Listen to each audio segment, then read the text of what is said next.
Welcome into WHIP and the final settling in with Steve. It's been a while, Steve, since we've been with you here with James Urban, Liam Giannelli, Pat Callahan. And Steve, it's been a while, as we said. I mean, we missed your birthday. We missed a couple of road games. But now season is over for you guys. Just what's your main takeaways from the year as a whole? I think it was a solid year, honestly. Coming in with a first-year head coach and transferring into, a few levels higher than where I was. It was an adjustment for me, I will say, but I feel like I adjusted well and started to gain some confidence towards the end of the season. We had that, great run in the conference tournament to build some momentum for next year. So I feel like we're in a great spot. How fun was that for you guys down there? I mean, even just watching you guys from afar, guys like Heisier looked like they were having the most fun. Would you say it was the most? Too. Sam Hoffman, yep. Yeah. Was that like the most fun you've had playing basketball, even though 5 straight days of games? Yeah, for sure, because at Howard, we were able to win our conference tournament, but it was different because that was the expectation for us. We were the top seed, so coming in, being an underdog basically every game, and having to leave it all on the floor every night at this level, with how intense each game is, and then having to do it the next day. We were getting out of games. Sometimes I was getting back to the hotel 12:31 a.m. and having to have a quick turnaround play again the next night. But we left it all on the floor for each other each night, and we were able to do some special things. What do you think it was that just clicked for you guys at the end? You guys had 8 wins first 25 games. Then the last 11 games, you have a total of 8 as well. Yeah, I think, with time, we had a tough stretch in the middle of the season where we lost, I think, 10 games in a row. But like I said, when I first came on here, those games were really close. A couple possessions go our way here and there, and some of those losses are wins. So we just kept at it. We kept approaching practice the same way, and guys kept the positive attitude. That was the main thing. So you kind of see that positivity bleed over, and once you win, that positivity that you generate through those losses, it gets even greater. And guys, we're just having fun out there, and your natural ability starts to take over a little bit. What was that routine like? As you mentioned earlier, getting back to the hotel. It feels like you guys had the late game every single night. Yeah. Getting back to the hotel super late. Did you start scouting film right when you got back to the hotel, or would you go to sleep, watch the next morning? Yeah. So the first game was UTSA. That was an early game, I believe. I think it was at 2:15, or it might have been 3:15 here. But that was probably the most time we had after that game. And then we would always start scouting the next morning. So they would give us the remainder of the evening off and just allow us to do what we had to do for recovery, treatment and stuff like that. And then we come in the next morning for breakfast, watch film, go to the gym, walk through their stuff, come back, watch more film, eat, and then get ready to play. So. Well, here's the $1 million question. Who's your roommate? Did you make sure the room was clean before you guys went to the game? I did. I definitely did. QB was my roommate and basically Z. So, yeah. Basically Z. Yeah, basically Z at this point. And it's funny because Z's room was right next to our room. So him and Heisier stayed together. So he would leave our door cracked, go in his room, and then come back in our, But, yeah, definitely made sure the room was clean. And it's funny because the room service didn't come at all, the entire week. Really? So we were manually cleaning up the room. Every time You like that, though? Yeah, I mean, every time they came, it's like we were in the room, and then we tell them to come back, and they never would come back. So, but I was able to keep my routine, and I definitely think that, helped a lot. You think Heisier gets annoyed at Zion and he's never in the room with him? Nah, I don't think so. I think Fabe kind of likes the quiet, and I think that's why Z always comes in our room because Z likes to interact.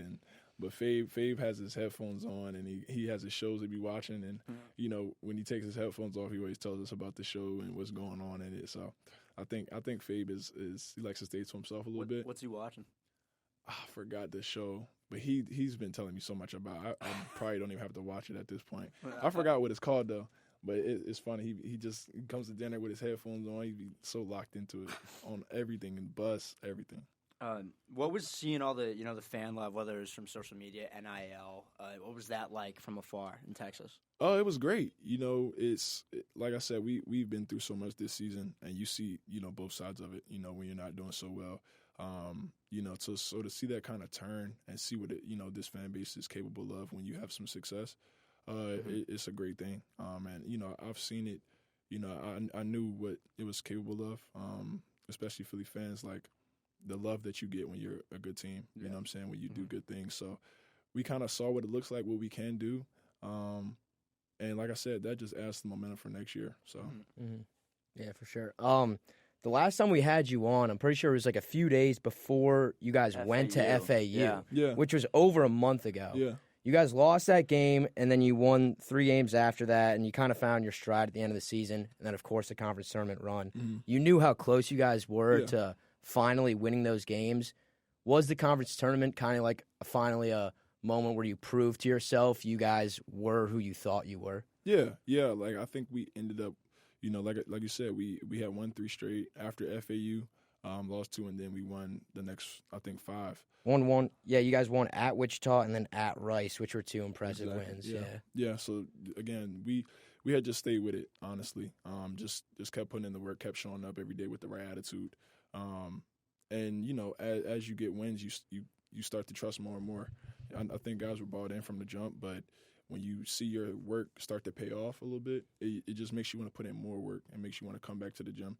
As much stuff as you do, it has to show up at some point. So as much stuff as we were doing during the year, it might not have been showing up right when we were doing it, but it showed up in the end. And that's the thing about, the extra work you put in, it always has to show up at some point. That's also the beauty of college basketball. It's never too late. Yeah. You can always turn around in the conference tournament no matter which seed you are. That's the beautiful thing about March. Expect the unexpected, Jerv. Expect the unexpected. For sure. Yeah, and also the UTSA game, you guys had a lead in the first half, and then it got close in the second half. You guys got away by 3.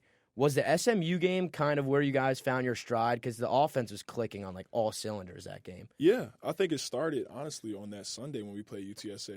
It's hard to beat a team 3 times. Yeah, and it's hard to get wins in this league. So we were able to squeeze by. Hasir hit a tough fadeaway for game, and that kind of springboarded us into that Wednesday game. Yeah. In that first half, you kind of see our intensity. But UTSA is a great team. I mean, they knew exactly what we were doing. We knew exactly what they were doing. So it just came down to making plays. Zion Stanford made some huge plays in that game. And, we hadn't seen SMU in a while. And when we played SMU the first time, I actually didn't play that game. And that was, I think, a major. When you were sick, right? Yeah. You had 14 against SMU and Charlotte. So those were like your 2 really good games back to back there. So I didn't get a chance to play SMU when we played them there. And we were up at some point during the SMU game after starting down 15-0. So it was we knew we could beat them. They were a great team. And, we were finally 100% healthy. We had our entire team. And, we had our rotations kind of down, and everyone knew what it kind of looked like. So when you have that, it starts to click a little bit. Yeah. Do you think that being a lower seed, getting a game in before playing a higher seed that hasn't played yet gives you an advantage? Because, you have a game under your belt? Yeah, for sure. It's always tough coming into an arena, especially like the conference tournament. It's a neutral site. The basketballs are brand new, and they're kind of hard to play with a little bit. Yeah. So when you're able to kind of get a game in, you kind of get a feel for the arena, and you're playing with nothing to lose really, and nothing but confidence. That's you're able to make some noise. And I think when teams realize that we weren't scared like an 11 seed, we weren't backing down from anybody. Yeah. And you kind of get into those games, then those higher seeds we actually gotta show up. I think a couple of those games, they just expected us to kind of fold when we got down, but that didn't happen. Mm-hmm. You got a question? Go, Liam. No, go. You go first. I was just gonna say, Steve, you were Selected selected to the AAC All Championship team. What did that mean to you? I actually didn't even know that was a thing. But I got a notification after the game, and it was tough. It was a very tough loss. But to see that, it did make me feel a little bit better. Just to know that all the work I've put in hasn't gone unnoticed, and it's a great honor, especially transferring in, not really having the year we all expected, but seeing it kind of pay off a little bit in the end. Was a great honor for me, and honored to be along with some great players. Yeah, you guys started to get the national spotlight down the stretch, ESPN2, ESPN on Championship Day, and a lot of people watch you guys play. But my dad texted me, he's like, "This Fisher guy, he's a good coach." Because you have the mic'd up huddles and stuff, and they show the locker room presence and such. How was he when all that was happening? The team, did it take away from his coaching, or he was just he kept the same how he was all season? No, that's the thing. Like Fish has been doing that since game one. Like he didn't change. He probably didn't even see the cameras, honestly. But that's exactly how he is every game, up or down, just positive. And a lot of those games we were down, double figures. I think FAU were down 10. Charlotte we were down early. SMU down early, but that positive talk, that positive energy allows guys to continue to believe. There's no hesitancy with our coaches, and they just give us confidence. Talked about that positive energy. After that last home game on social media, there was all that negative energy with betting and whatnot. Was there any message sent to you guys as a team, whether it was the coaching staff or the university, as to how to handle it? Yeah, I mean, it was obviously a lot of noise, but we just tried to focus on the things we could control. We knew the noise on social media. We obviously, I try to stay off social media, so I wasn't really too aware of what everything was, what I'm saying? But just tried to lock in on the team and just focus on the things we could focus on, and just use that, that togetherness that we built over the year and over the summer to kind of bring us even closer together, and that allowed us to get some momentum in the tournament, honestly. When you talked about, the energy in those tournament games, I remember the last time you were on, you said the St. Joe's game at Wells Fargo was the most fun you've played. Now that you've played 5 conference tournaments games and won 4 of them with that intensity, do any of those stack up with that Big 5 championship game? Yeah, for sure. I think the environment of the Big 5 championship was what made it so special. But I think my play in the tournament is what is special to me. Stepping up in some games, and just being a major piece of a run that people are going to remember for a long time. I know we will. Yeah. Yeah. Oh, yeah. Yeah. So you're lucky. Your freshman year, you saw this. Yeah. So I think these 4 games, these 4 or 5 games are definitely up there for me, and just really showing the world what we can do and what I can do, and just like I said, using this to build confidence coming back next year.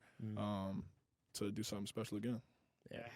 James, you have something? No, you go. I was going to say, now you're heading into the offseason. Hope you guys get a little break. Yeah. Catch up on sleep and everything that you're talking about. But, the transfer portal's a crazy thing, and I'm not going to throw you under the bus if anything goes there. But are you trying to recruit anybody, or you guys are trying to take it one day at a time with who comes in, any more freshmen as well? Just how you're preparing for next season, what now? Honestly, I'm just really trying to just get back into a routine. We've been back for probably like 36 hours now. We landed like 1 o'clock Monday morning, so I'm really just getting going. I'm really just getting going. Probably take this week off, start working out again, and I know the coaches are going to keep me in the loop. So, and the coaches, they know the right guys they want. And I'll always advocate for them in this university. So that's where we're at. Got any hobbies that you're gonna do in the off season at all? I think I want to try to explore Philly a little more, and just get outside a little bit. Being an athlete during the season, you don't really have time to do too much. So having some off time here for the next couple months before summer, just really enjoy, especially since my classes are a little bit lighter. So just really try to enjoy being a Philly resident. Have you had any like one-on-one off-season talk yet with the coaching staff yet, or? I had one today with Coach Jordan, and it was just really like me and Coach Jordan are really close. So I don't think it was like official end of season meeting, but more so just like a check-in, like how you feeling, how's your body feeling. Like those games were very intense, so it was a very tough toll on the body. But it was just more of a check-in. How did you guys get so close? What kind of sparked your connection? Well, he was the one that originally reached out to me when he was recruiting me. And then this season, we just stayed in the gym, honestly. He was the guy I was working out with throughout the season and towards the end of the season. And when, after I got back from having the flu, that's when we really picked it up, getting in the gym a lot. So I credit him, the shots I was hitting, I credit all that to him and, the work we was putting in. Yeah. And obviously with you having the flu, you lost, what'd you say, 15 pounds, right? Yeah. Is your off season, what does that typically look like? Are you going to do something different this year because you kind of lost all that muscle? I think this season is a little bit different, especially being able to have, everything I need here. When last off season, I basically missed out on essentially 2-3 months of training because I was in the portal. So now I was still training, but it wasn't structured like we have a plan for you. Like they have a plan, they have everything I need, so I kind of can just come in and do what I'm supposed to do.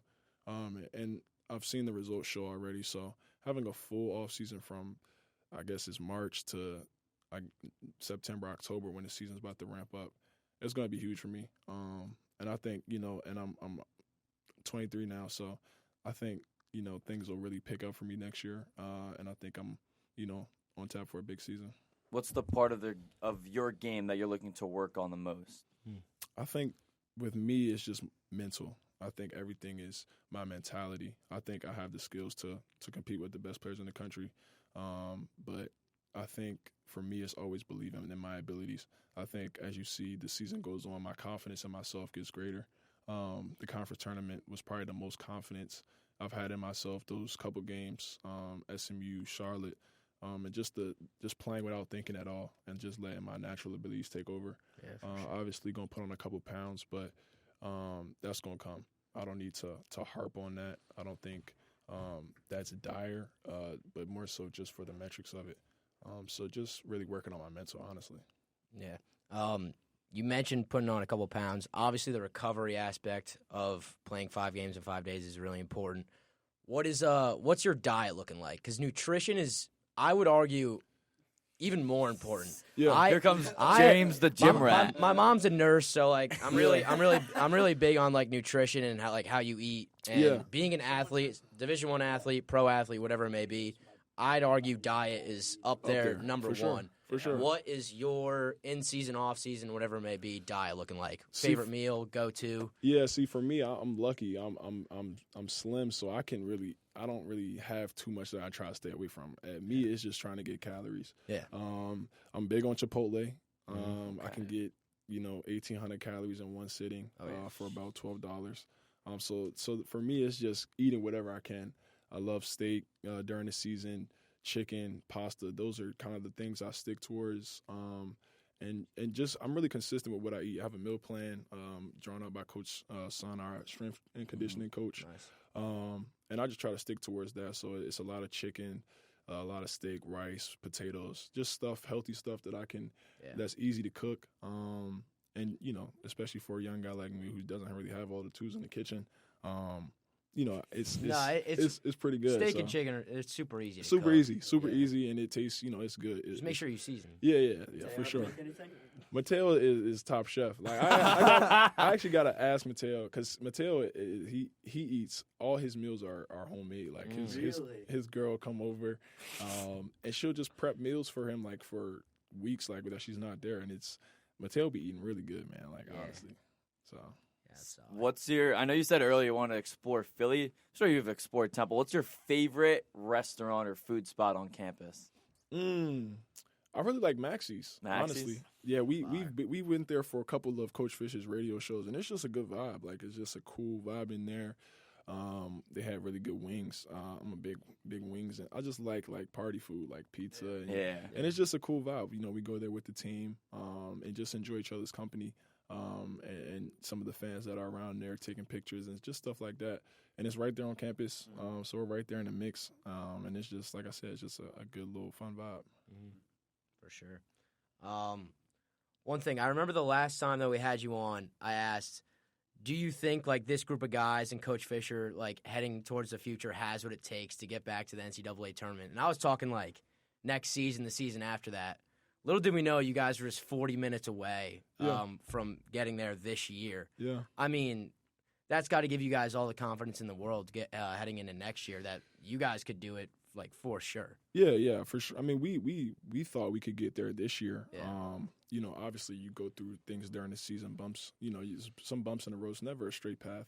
And you go through things and it always teaches you a lesson at the end of the day. I think without those 10, without that losing streak, I don't think we make that run, honestly. And I think you have to look at everything as, everything happens for a reason. Everything is meant to teach you something. So all the losses, all the wins, I never get too high, too low. I always take everything with a grain of salt and just realize that it'll all work out how it's supposed to. Yeah. And we did, everything we could this season. And like I said, we saw we were capable of towards the end, and we'll use that to build. Yeah, it was evident that you guys were just not looking at that record next to your guys' name at all. For sure. Yeah. All right, Steve, I think that's all that we have for you today, and thanks for joining us. I know we only had you a couple times this year, but hopefully stick around and we'll get you on for next season as well, of course. For sure. But we appreciate the time that you took into coming into the studio and whatnot. You're almost taller than the door to get in here. Yeah, no, I appreciate y'all for having me, man. Yeah, This is a appreciate great it, time. man. Thank you. Yes, For sir. sure. So for one last time, settling in with Steve for the spring semester.